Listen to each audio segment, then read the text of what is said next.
My one stage direction is don't touch the screen, so if everyone just step back. Thank you so much. I like to protect it. Thank you so much. What a great time. This was so. And how was it for you watching it? It was amazing to watch it with this audience. You guys were a terrific audience. It was fun. There were some things in that movie that we haven't seen with an audience, so it was very, very fun to listen to you guys scream at butts and Brad Pitt dying.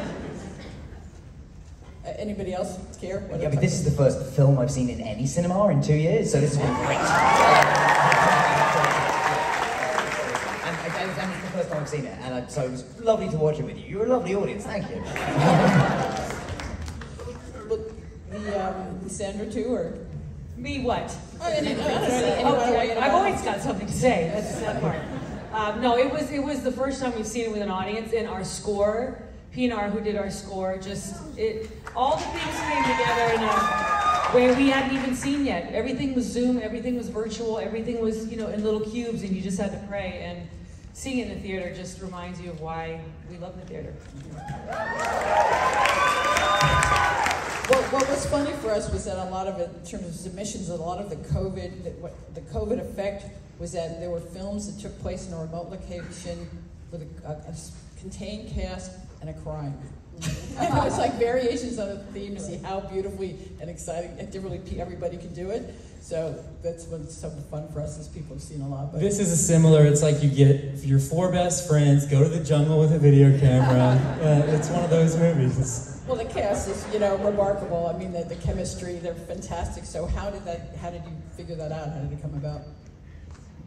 Well, Sandra was great in the audition. She prepared a song. She just wanted it, and we like building careers. We like giving young people a chance in Hollywood. Actually, so Sandy and Liza came to us, and we first met with them. So Sandy was attached to be in the movie, and then in terms of casting, when you do have Sandy as your star and as your producer, it's easy to get people to take the meeting, I guess I would say. So we were very fortunate and got all of our top choices. And we were also willing to pay. So we paid really good money to the actors. Because we were saying, come make a movie during a pandemic, put your life in our hands, and we will pay you, and they showed up. It was amazing. I mean, he's still alive. You're good. Channing, however, is not here, but... He's not alive. He's safe, though. He is safe. Channing is still in the jungle. Yes. We left him there with Brad.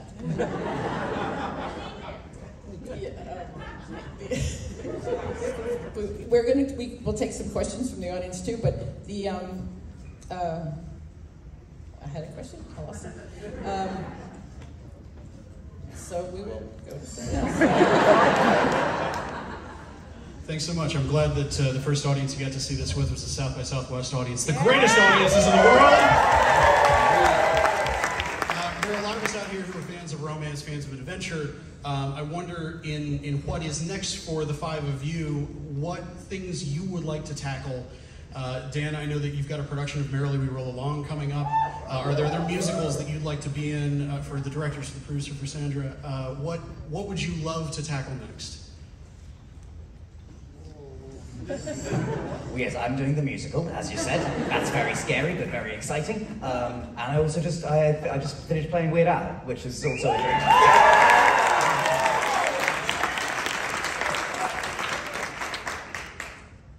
I'd like to shoot movies in cities without spiders and bugs I've never seen in my whole life, and all in the daylight.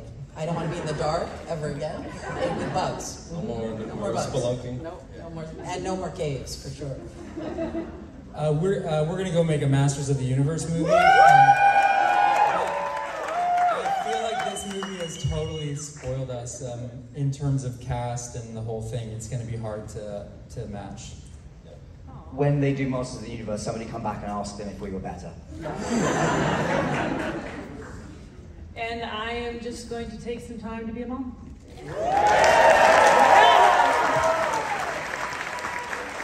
I actually remembered my question. So it looks like so much fun, and so is it fun, or is it just it's actually work, or is it fun? She was the one in the jumpsuit. You should probably answer that question. You know what? being collaborative with other human beings who you respect and admire, and we get to do this. We get to do our art, and we get to have a studio funded, and we get to have some trust. Paramount's in here. You didn't trust us completely, but you trusted us kind of. We get to do this. You can't complain. There is so much going on in the world where they should be complaining. We get to make art. We get to make joy, and we had joy for 3 months in a jungle. The jumpsuit. It's a part of me now. It's still embedded in body parts, but I will have it with me for the rest of my life. And when the sun hits that part and it reflects a little purple hue, I will think of extraordinary people I got to make memories with, and my children got to come with. And you know, it's sort of like a rebirth. You come out of this thing and you go, we're still here, and we're very blessed, and we live in a place that is pretty extraordinary.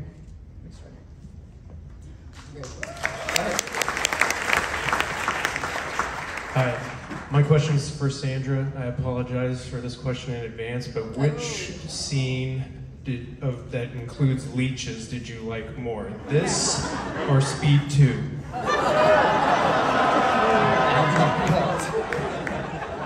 That's a hard one. Look, both of them had their pros and cons, you know. I'm a committed actor, whether it be on a very slow boat towards an island where we could have jumped off, or digging things out of Channing's ass. I would say that the dig with Chan is one that I would do over and over again. So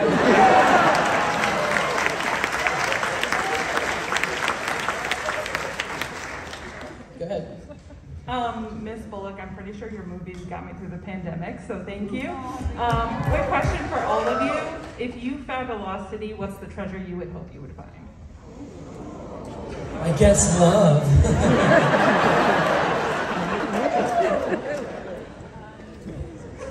my 30s. My 20s. I have no idea. I can't even think of something clever or interesting, but I'm going to think of this because I will get this question again, so thank you for flagging it. You have to talk. I found the treasure I was looking for.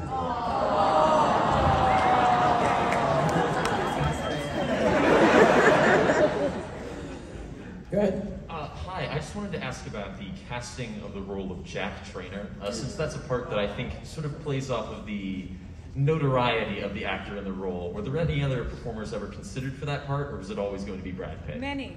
We went through a whole litany of people. He was like the 8th choice. Again, we paid everyone really well. We talked about Brad initially and then said, that's never going to happen. And so we didn't go out to him initially because it felt ridiculous. And then Sandy worked with him on Bullet Train, and somehow in just like chatting... We know how that happened. He and I both have the same hairdresser, and she told him to do my movie, and she told me to do his movie, and that is, honestly, exactly how it happened. The thing I learned in this process, like making a big movie, is how powerful hairdressers are. I love it. Yes, go ahead. Thank you for making such a hilarious, fun adventure movie. I thought Sandra and Channing had such great chemistry with funny lines. My question is, how much of that was scripted? How much room was there for some ad-libbing, especially with your background directing episodes of The Office? I have not directed episodes of The Office, but I wish. That would be awesome. I read that online. I'm sorry. I got No, that's okay. Let's get that online more. I'll spread that. As a matter of fact, let me restart. Thank you. Yes. The movie, Dana Fox and Oren, the writers who are here tonight, wrote an incredibly funny script, and we had actors that are great at doing the script and then playing and building off of it, and Aaron and I will shout ideas in the middle of a scene, which is super annoying to actors. But I think it was kind of a little bit of everything, really. What would you say? No, I agree. I mean, what was so much fun is that you knew once we got the brilliant words that were already written, you would be, as it was day 2, on your knees, just being given lines to speak to a penis. And it was amazing because each line was better than the next and longer. So I had to really focus and make eye contact and just be there. And they are brilliant. I mean, and I'm all joking aside, the lines that would come out of their mouths were so good. We could have had 2 or 3 versions of the film based on the lines that came out of there. So it was a joy. It was a joy.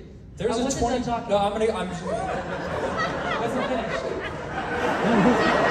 Are you mad? This is. I don't need you to mansplain. Don't right? mansplain. I'm kidding. No, I want to hear. I was just going to say there's a 27-minute cut of the film that is just you talking about penis. Like that exists. Yes, I'm really good at that. It started as Adam and I thought we were doing a practical joke. We were just like, say this, now say this. And then she kept saying it, and then it all ended up in the movie. Go ahead. Yeah, I love how the offhand comment at the beginning of the film, you're only going to have to wear this for 2 hours, and then you end up wearing it for the whole fucking movie. Out of everything hilarious that you had to deal with on a daily basis, what was the hardest to kind of keep it together on set? You guys remember? Because it feels like every day was just a series. They did not keep it together on set. Let's be clear. I mean, I'll take that. The joy of sitting on this set was all of the spit takes and laughter that Ruben takes often, because the cast was just, it was gold. It was amazing. And nothing makes me happier than making Liza laugh. I mean, we were in the trenches from the very beginning, and we're very A-type and very bitchy and very bossy. And to make it, I said we. I could be there as well. And nothing made me happier than to have Liza, who's always got this stern face behind the monitor, and I get to produce and get to run and be the actress. And nothing brought me greater joy than making her laugh. But we really, look, you're opposite Channing, who's hysterical. You have Daniel, you have Dayline, you have Patty, you have Oscar. By the way, Oscar Nunez was... When we wrote the part for Oscar, we demanded it, that it be written, and before we actually found out that he wasn't available. I mean, it was like literally he was taking me like, did no one call Oscar to see if he could do the film? But you have people like that, and you just sit down and you let them run, and it's joy, absolute joy to be around people who just enthrall you when they open their mouth. We actually have time for like 2 more, so. Hi. Yes. Yeah. Excuse me? So my question is, if you were to play any other character, who would you be? For anyone. Any other character, generally, or in the movie? In the movie. Oh, I think I'm a shoo-in for Trainer.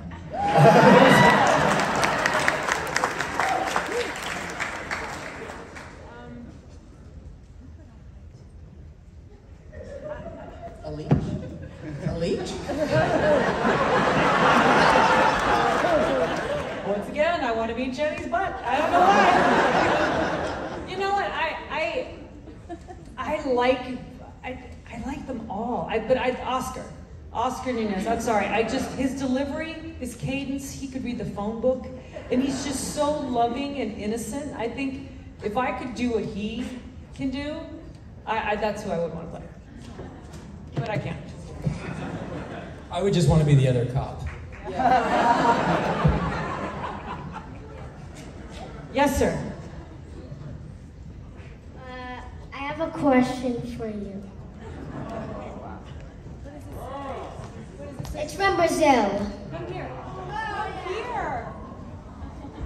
What is it? Do you know how much I love Brazil? My mom is Sandra Bullock. You are such a good son.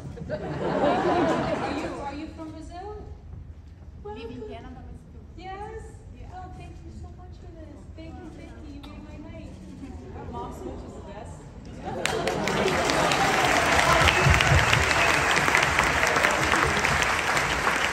Does anyone's child have a book for Aaron or I?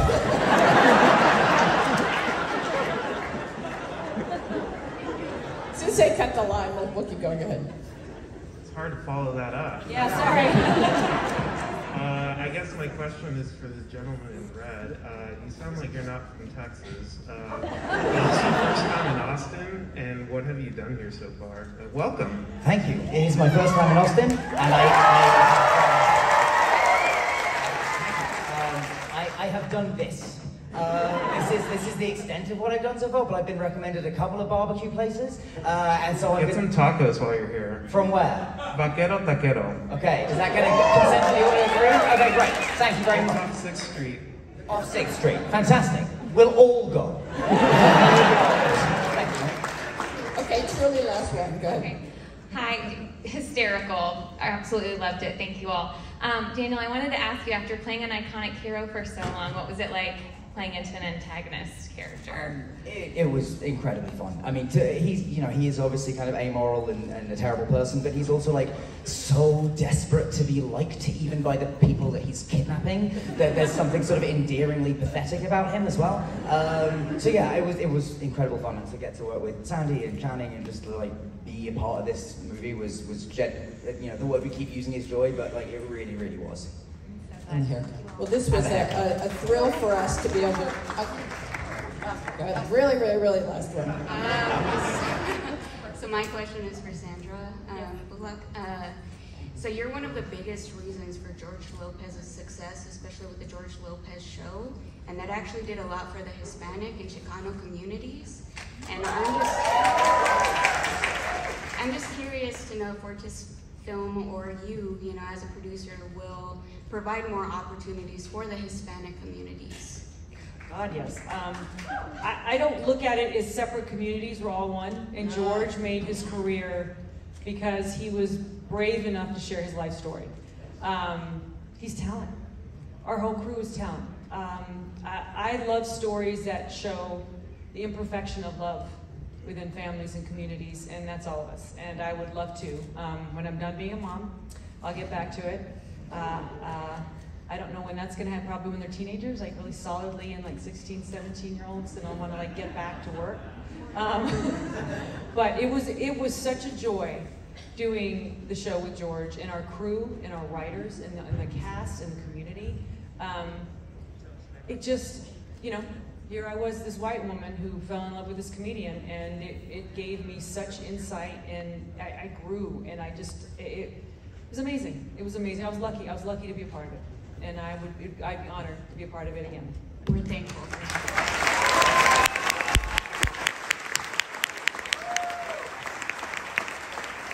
Well, thank you. This was amazing for us to be able to premiere this. This was so much fun. Thank you for bringing joy to us. Thank you for all coming and enjoying it with us. This was what a great experience. Thank you. Thank you, Jeff. Thank you.